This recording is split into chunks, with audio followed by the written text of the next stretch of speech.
And we will not be joined by our colleague, Mr. Weezar, but nonetheless, we are here, ready, willing, and able to serve. Let me just, before we get started, thank my colleague, Mr. Busciano. Some of you know that last week we were able to push a major initiative of this committee, led by this committee, on street vending. And I just want to say thanks again publicly to Joe. He did some Herculean efforts helping to create a framework that ultimately has been the basis of our proposal. And so we had a joint meeting last week, Economic Development, Public Works, Art and Parks, and the recommendations that came out were unanimous. And again, just want to thank you, Mr. Busciano, for your leadership and friendship and partnership, making good things happen. With that, let's call this meeting to order. And I believe we have some general public comment. Notably, who do we have? Okay, Janie Burns. Is Janie in the house? Come on up, Miss Burns.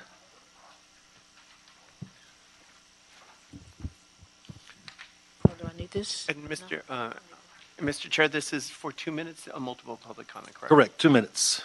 Okay. Hello, everybody. I'm Janie Burns with Nature Hotline, and on the development issues, we have been trying to get some work done in the area that we are located in on King. Our sidewalks and our building needs development for a community program. So we've affiliated and put together a package. It's $143 million that's all ready, and we need endorsement or assistance from the state to complete this project. And I don't want to go into detail right here, but I would like to get some assistance to take a look at our program and continue this program. Once it's completed, it will continue to fund the nonprofit and pay all its expenses and assist us in getting a sidewalk so that we have the children coming, being insured. And also the building is pretty old, and we've been there for over 25 years, but we've been here for 40 years, and we've never asked the city for any help in running this program. And we've taken care of a lot of children over the years, not only here in the state of California. Our funding is really based out of Chicago as a affiliated program. We also been to Howard University, Pepperdine, all other states. So now the founder is very old, and we've stepped in and taken over the program. So we're looking for the city to be there for us, like we've been here for them. And we save a lot of children, gangbangers. So we feel like if the city would support us, they won't need so much funds going to gang-related, because we know that we can stop a lot of gang activities by having the right facilities and training the children to create their own financial portfolio before age 12 and have some insight on law and how it affects them daily. So this is what our program is doing, but our facility and our program needs some assistance, especially in the project that's online. Everything is ready. Mm-hmm. All the people is in place. Everything is in place, but we do need. Okay. Well, again, appreciate your comments, Mrs. Burns. We had a chance to chat a little bit at the council meeting.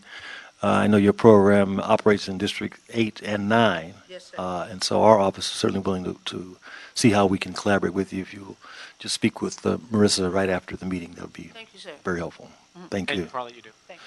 And Mr. Chair, would you also like to have the general public comment right now? Yes, please. We'll take general public comment. Okay. So for 1 more minute. 1 minute. Yes. It's our situation. Again, I'm going to be speaking totally on Nature's Hotline because of the children that's affected by our program. Mm-hmm. Also, people with diabetes, high blood pressure, and everything. We're feeding them, and we need the public to actually, for once, turn around and pay attention. If we can, we have been saving people from diabetes and high blood pressure just by feeding them and having a facility to deliver the food and everything, but mainly our sidewalk and the way we look on the building, we need attention there as well. We need to look right. We're right down the street from USC. USC is looking pretty good, and this is one of the few, like Leimert Park is going, Lula Washington what's that, Celeste King, all these around, so all our little programs here are kind of like leaving, so we need some respect. Okay, again, thank you for your comments. Thank you. Appreciate your commitment to our community. Okay, next up, Jones. Yes, sir, come on up. Yeah, I just come to speak on behalf of Nature's Hotline. I think it's a very serious entity that's been involved in the community and it's been overlooked for all these years. And being a community personality myself in the last 25 years, coming through the Guidance Community Development Center with the late great Dr. Daniel Morgan, I see the same similarities with this Mr. Rhines, Jacinto Rhines. And Nature Hotline, I see a small organization that does a lot of great work. I see 25, 35, 50 people coming a week to be given this food. And this food is based upon nutrition and nurturing the body, mind, and the soul. And a particular entity that does it, he does it through the old man, and that's the cook. That's the cook that helps the people. She helps the people. She go in her pockets, take her own money. They have this freezer. I've only known them about 6 months. They have this freezer that they stock with their money to feed people. And they tell the people that you pay what you want. Look at the menu, pay what you want. Yeah, and most people in our particular community only got $5, $10, but that's a hot meal cooked by Miss Janie Bird. You deserve some recognition for all that you do. She really does, and she may be modest about it, but yeah, Nature Hotline is there, and they are in dire straits of assistance. So my part is to make it known to the city. And I was truly taken aback because of the grid, the gang retention something. They was getting these millions of dollars. They're like, wait a minute, why are we giving all this money to gangsters when you have viable organizations like Nature Hotline? We don't want to be gangsters. That's why Right, true. But see, now, I'm thinking that a shortcut, I remember Connie Rice, she was giving all this money for the intervention and prevention program through the LA City Council about 10 seasons ago. I was really strongly against that because I was thinking like it was other additives and avenues to take as opposed to developing an intervention and prevention project done by the Advancement Project, which doesn't have a really one-on-one connection with the stakeholders or the community personality. So I'm thinking, just my own modest opinion, help Mr. Rhines and Nature Hotline. They can, I guess, they need $600,000, $800,000. They gave $600,000 to the Advancement Project for nothing. Give $400,000, $100,000 to Mr. Rhines and Nature Hotline. Give them some money. So that was it. Thank you. All right, thank you. Appreciate you. So, sir, we'll give you 1 more minute for general comment. Oh, no. We're just so generous really here, concerned and we do on appreciate 3. your comments. So. I was looking at the work source development. I was around when Karen Bass was on 80-something, and they hadn't even come up with the work source development ideology in the beginning. I was way back when they cut the ribbons on the Michael Milken Urban League. I'm Craig Jones. I was with Dr. Daniel Morgan, the late, great Dr. Daniel Morgan. I was a member of the Economic Entrepreneurs Committee, and we was doing a lot of things to Piezo Pocket Pizza.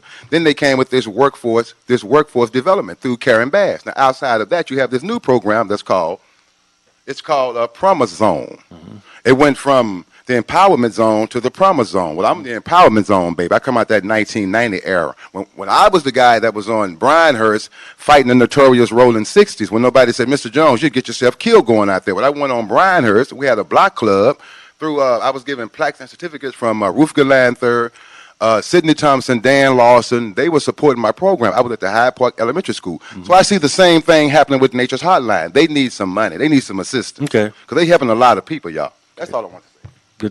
Good point. Thank you. Okay, thank you. Thank you. Okay, we've got Herman.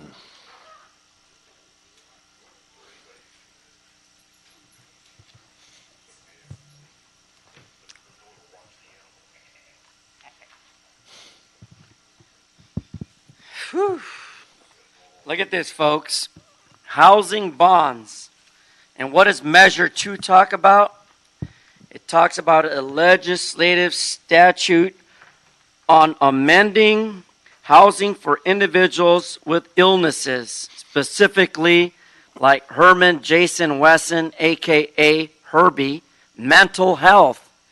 And what are they doing about it? Well, as they indicated, there's no shit place like home in L.A. Nowhere to shit, nowhere to piss, and nowhere to fucking go. So is there existing housing? Is there a design that implements and maintains public improvements as part of a second phase? Absolutely not. Is there such a place as the CRA, LA? No, there's not. because we shut them down. We shut down the CRLA for the reason that they were discriminatory, prejudiced, and disliked people with disabilities.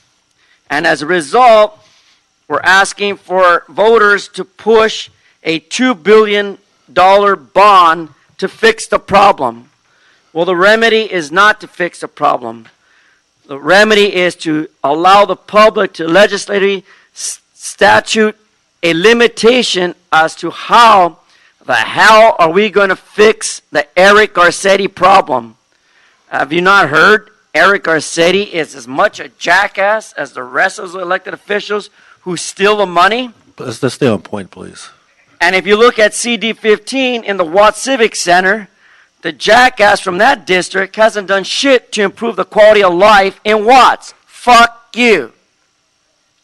Thank you. Now, Thank my you for your general comment. public comment All right. is this picture of one minute. Herman Jason Wesson. And if you look at the chicken man in my hand here in this photo, you see he's out there for development. And his donations come from the chicken service of the Kentucky Fried Chicken people. And why is that? That's because Herman Jason Wesson is a fucking turkey, gobble, gobble, gobble. And in fact, why is it that his son, Justin Beaver, that's right, Justin Wesson, is claiming to live in one area of town, but yet on his voter registration, Let's stay on the topic. It is. please, sir. it is because it's dealing with the workforce development and the physical impact that Justin Wesson, the jackass, is trying to funnel, abuse the so-called voting system. It needs to stop. Thank you, Mr. Puppet. Without the sounds, please. What? I'm a goat. That's what I do. So now, jackass. All right, so now, you're not calling me a jackass. No. Sorry, sir. Now I get to number one, the bid. Bid equals bullshit. See, what you do with the bid is you take and run an area down. Then you collaborate and get the businesses to pay for city services that they already pay taxes on, see? It's called a bid. A bid is a fucking scam. That's all it is. A big fucking scam. And you tried it over in Mr. Spindler's area, and he outbidded your bid. So now we get free trash cans, additional roadside services, because the magic word, lawsuit. Fuck you. So now we get to number 9. Of course, CD9, Dell Richardson and Associates is always involved in everything in CD9. CD9 is always about Dell, Mrs. Price. Now, how can that be?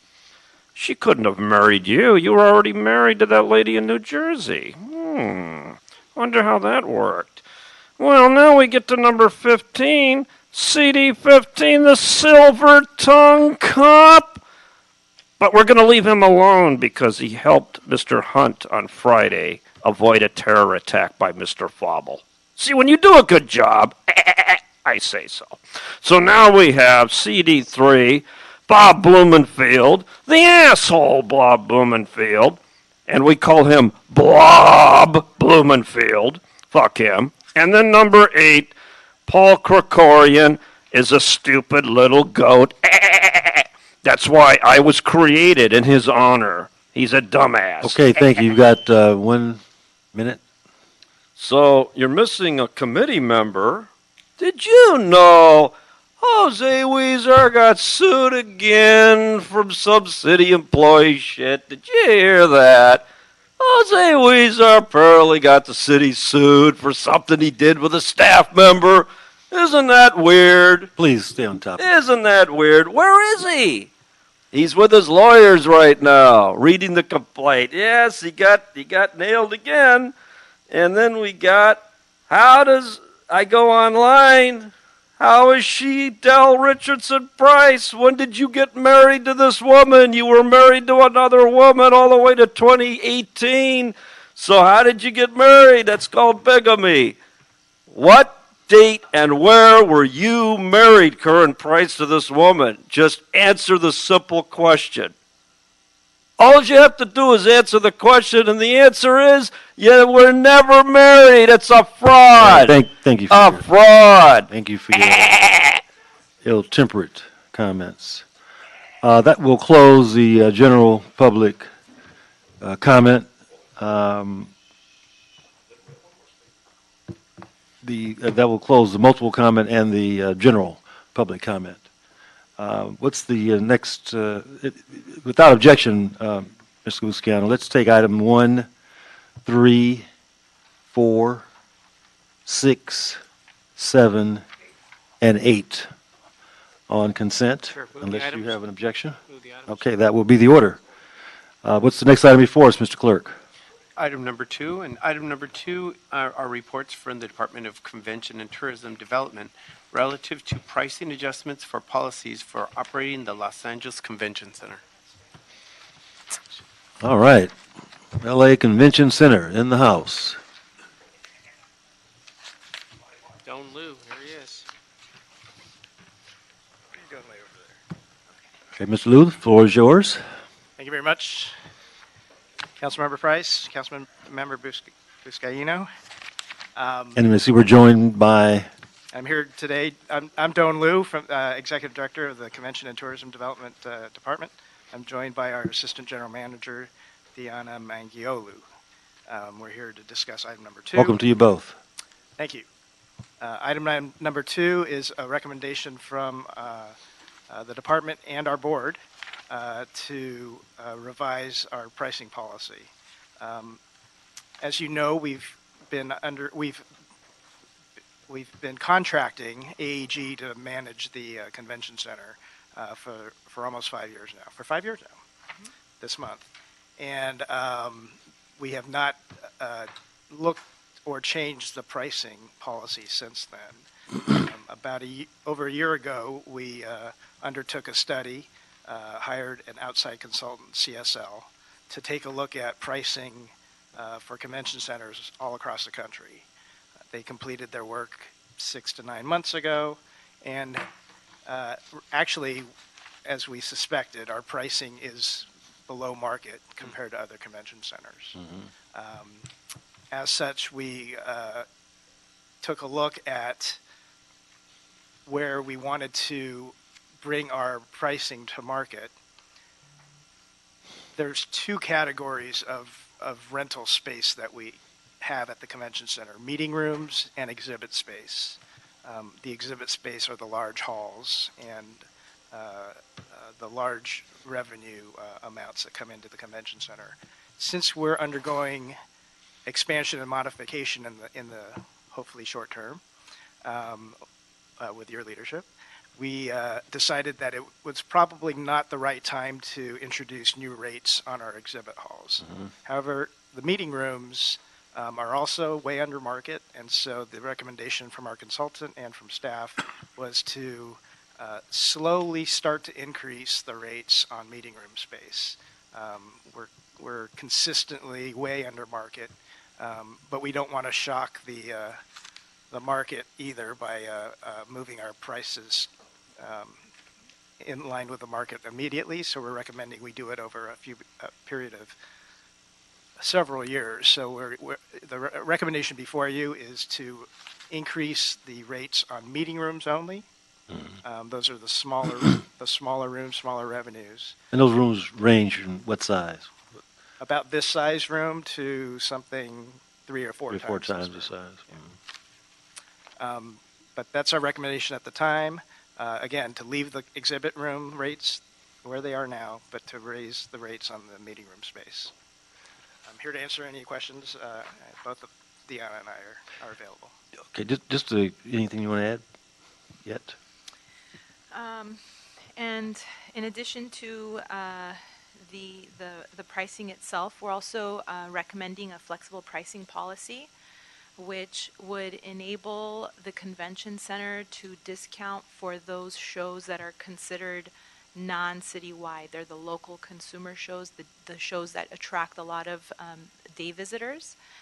Right now, we have flexibility to discount for citywide events, those conventions where people come in from out of town, But not for the smaller but local? not for the smaller ones. And our priority is and always will be the citywides that attract the conventions. But given what we anticipate in the next couple of years with the expansion, we want as much flexibility as possible with regards to booking events and booking shows and being able to make sure that we are on budget. And so that as we expand and we may have some changes in our calendar, we want to be able to quickly. So you're seeking some kind of approval to make changes within some range, or just to It's decide? recommended to be 35% in either direction, so we could Up to raise or lower rates up to 35%. And you would envision doing this on an annual basis, on a quarterly basis, This is as needed basis? As just needed, yeah, just depending on who's in coming order in? to attract a certain event. So if, there's a baseball card memorabilia show, for instance, and we have the space and they want to go there, but, for whatever reason, we decide that we should lower or increase the rates in order to attract them there, then. I think you touched on this, but we are talking about renovation, extensive renovation of the convention center. How do you see these rate increases affecting that? I mean, I know we're not going to do anything on the exhibit space, but in terms of the meeting room space, you just want to have some flexibility to. With regards to the meeting room spaces, we, with the proposed increase of taking us from 18 cents to, I think 21 cents a square foot on average, it would still put us below market in terms of competitively where we are with other convention centers. Right. But we will address that over a schedule increase. However, we're recommending that we increase at this rate because we feel that it won't compromise our bookings, and yet at the same time bring us to a better place competitively with our In the market, okay. Right. And to address your question about the expansion and modification, we do expect some cancellations, for instance, or hopefully not, but we're trying to minimize the impact on our citywides and our smaller events. But this flexible pricing will allow us to backfill Or compensate attract more, if someone wants to. or even compensate to- people that might be inconvenienced. Yeah, okay, good. Mr. Buscano? Good. I'm good. Okay, if there are no other comments, thank you both for the report, for the update. We will approve the report as presented. Thank you, sir. Thank you. Next item. Thank you. Item number 5 is a report from the Economic and Workforce Development Department relative to operational metrics for the department's business response unit from April through June 2018, and this was also referred to the Ad hoc for Comprehensive Job Creation Plan Committee. EWDD in the House. Good morning, council members. I'm Jackie Rodriguez with the Workforce and Economic Development Department. We are here as part of our business response unit that began around April 2018. This unit is there to help businesses in the city of Los Angeles with any complicated questions they might have navigating through our various departments. And the questions range from how do I fill out my BTRC form, renewal form, to how do I apply for a permit, etc. The department did establish a dedicated email line and a dedicated phone number. The phone number is staffed from 8 to 5:30 every day, and there's actually a live person who answers the phone within the department. How many are assigned to this? There's 3 Unit. The actual people dedicated to the unit is about 2 people. However, there's 4 different lines that it rings on. It actually rings on my phone number as well. So we do have 2 dedicated staff members to just the telephone line. It also rings at my line, and it also rings at our section's administrative assistant. So Do we send anybody out, or not from your unit, but I guess, do we make calls upon businesses at all? Not to the actual businesses. What we do is we handle events. So we staff different types of events where we promote our actual business response unit to give them information that we do exist, that we're there to help, and the services that we are available to help. So we also go through our business source centers to tell them what we do and how we can help. And so you get referrals from the business source centers as well? Correct. And from other city departments as well. What we started doing is reaching out to the various city departments to establish liaisons with all of them. As they're receiving calls that are outside of their purview, they send them to us as a cross referral. Hey, call them. They will be able to help you navigate through the system. The promise zones and opportunity zones present potential opportunities. How do business owners get information about these programs from the unit? We can, as of now, we have not dedicated anything to the actual promise zones or anything like that. We can set something aside. There are other programs within the department that might actually be able to help with that as well. Okay. Ms. Busciano? Yeah, thank you for your work on this. I just had a couple questions on the type of events, because I'm just I know this is a short period of time that we've looked at and assessed dates of April 18th to June 30th of this year, correct? I'm just shocked to know only 21 cases in a 2-month period. I mean, year to date, how many cases have y'all had? I'm also impressed by the days to resolve, which 0 to 3. Majority of the cases were resolved between 0 to 3 days. So I commend you for that.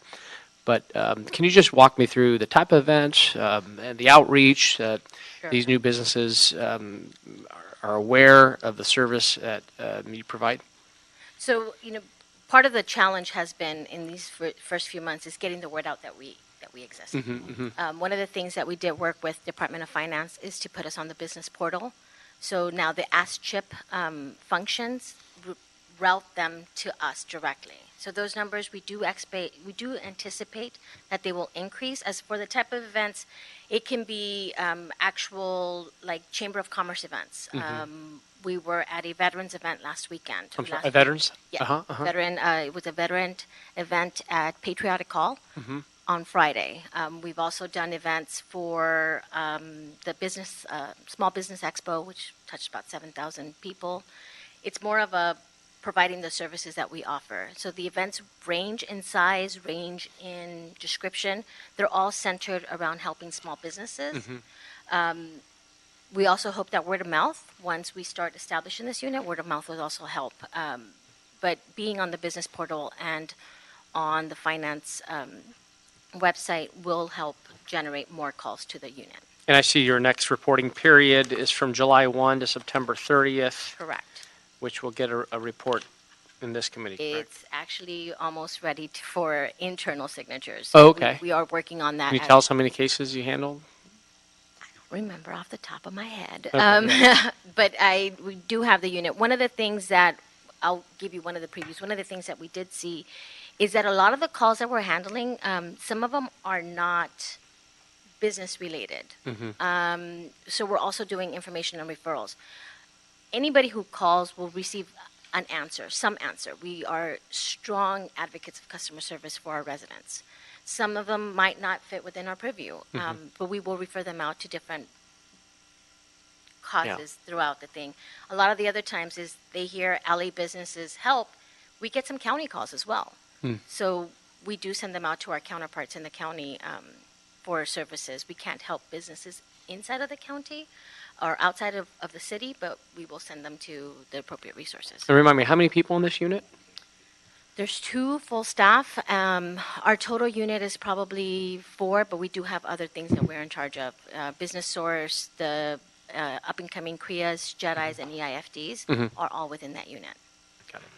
And then any funding that's provided to your unit on outreach and marketing to let people know that this service is available?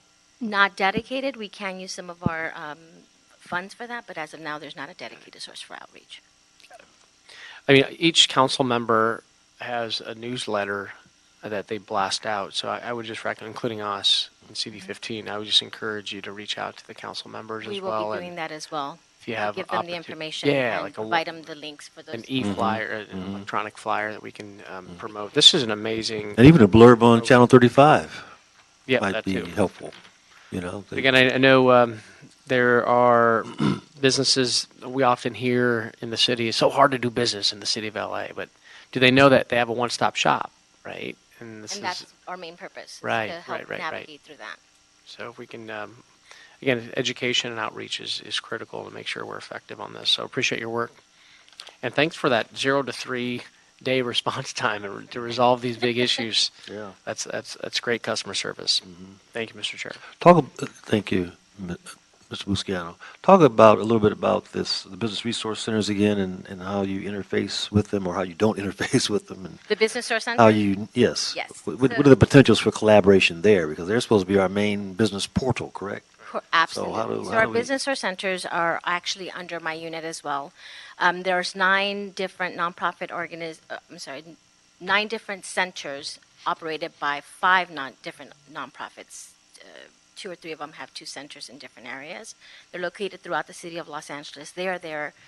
The main purpose of them is to help businesses with anything that they need to leverage job creation within the city of Los Angeles. They are funded through our CDBG funds, so thank you for that as well. They provide a whole gamut of services from Right. loan no, development. I'm pretty what they do. I'm saying, how can they connect better With us? with this effort? Yes. They work directly with us, so if there's any questions, whether it's them calling us directly or their businesses calling us and asking for different type of information, we provide that for them. They work hand in hand with us. They've had a couple of presentations and information on the number, the email, etc. And then finally, why don't we have a liaison with DWP? They're a major kind of partner, city partner, correct? Yes, And we I do understand we work- don't, or do we? We do work with DWP. There are some things that we are doing. For example, when somebody calls and asks us for property information, they do have a database that we are able to access. We're growing the liaison relationships within all of the departments to have that one-on-one. What we don't want to do is have somebody on the phone and say, okay, call Right. this number. We actually we're in that intermediary between the businesses and the city department. So we call on their behalf and say, okay, this business has this problem, and this problem. Mm-hmm. What steps do they need to take? And then we follow up with the business as well Oh, to good. see that their case was Yeah. resolved. Yeah, well, that's invaluable, and so that certainly helps address issues that businesses frequently have about not knowing where to go, and then about getting a runaround. So, Yeah. so thank you. Mr. Busciano, any other questions? Thank you. Okay, we're going to approve the EWDD report and the recommendations as presented, and thank you much for your Thank service. you so much. Thank you. Next item, Mr. Clerk. Item number 9 is a city attorney report and ordinance relative to creating the Economic Development Trust Fund for the disbursement of lease proceeds from properties which have been designated for economic development. This has also been referred to the Budget and Finance Committee as well as the Information Technology and General Services Committee. Okay, anyone here? Well, I guess I could present. I'm from the City Attorney's Office. Okay. It's a sale or lease proceeds, and it's basically. You want to talk to Mike? Oh, I'm sorry. Miguel Dagger, Deputy City Attorney, and it's a sale or lease proceeds from any property that's been designated as an economic development property. This was in committee before, and there was a question. Half the money of the sale of those properties was going to go in the Economic Development Trust Fund, and there was a question as to where the other half was going to go. And we went back to revise the ordinance to make it clear that the other half of the money would stay with the Real Property Surplus Trust Fund for each of the council districts for which it's located, unless it's unless there's an exception, like where another reason why it wouldn't go in.